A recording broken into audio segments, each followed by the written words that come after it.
घमंडी हो गया भैया। सुनो परीक्षित जी, हाँ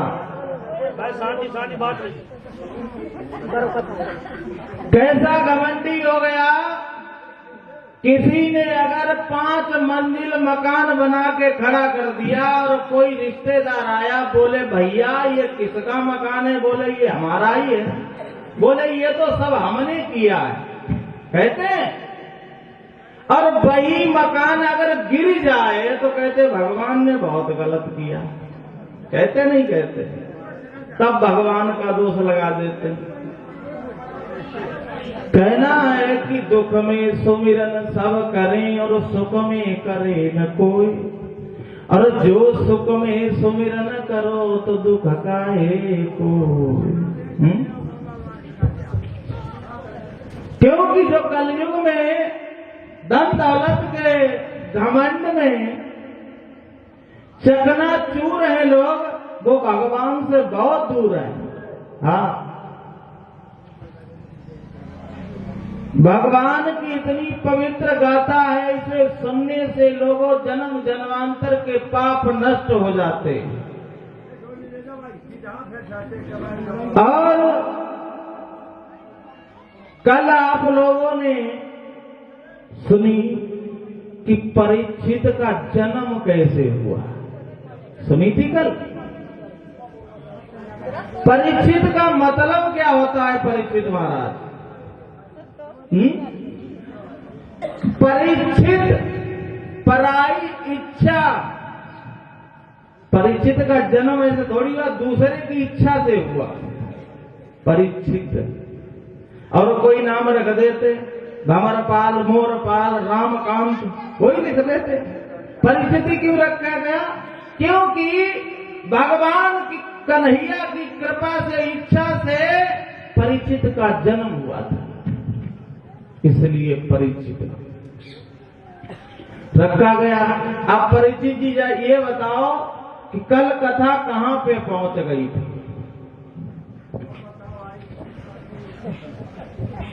बताओ बताओ, नहीं तो 1151 हमें तो हम बताओ। हाँ देखो, हम तो बोलने की पैसे लेते हैं भैया। बताओ परीक्षित महाराज।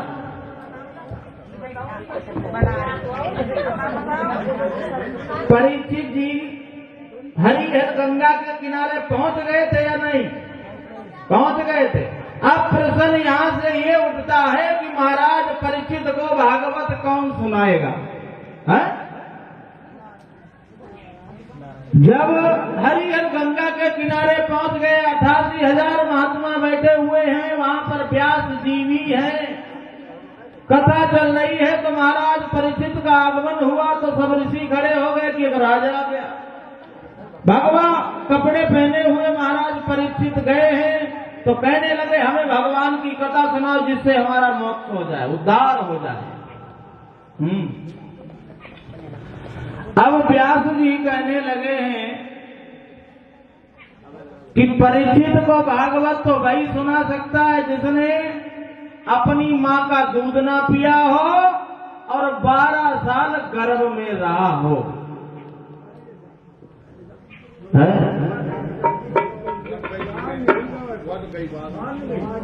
परीक्षित जी, ऐसा कौन था जिसने अपनी माँ का दूध नहीं पिया है?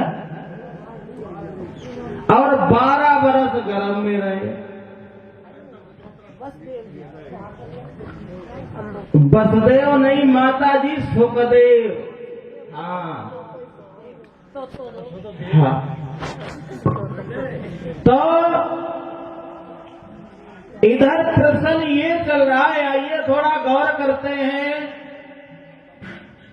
एक बार मैया पार्वती कैलाश पर्वत पे थी और भोले बाबा थे नहीं, तो देव ऋषि बाबा नारद चले, बीड़ा को उठाया और चले कहां के लिए? कैलाश पर्वत के लिए। क्योंकि देव ऋषि बाबा नारद का काम था बनी बात बिगाड़ना।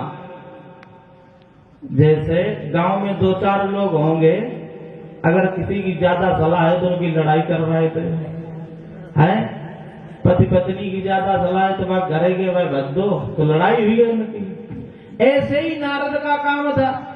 नारद सोचने लगे कि मैया पार्वती और भोले बाबा में लड़ाई नहीं हुई है, चलो आज लड़ाई कराते हैं।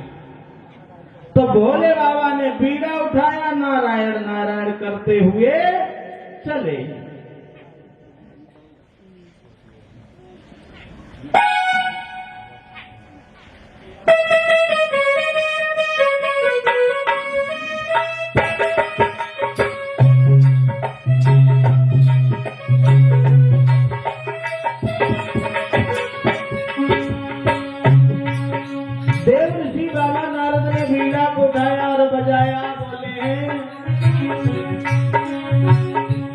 लक्ष्मी नारायण नारायण हरि हरि।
ये नाम बड़ा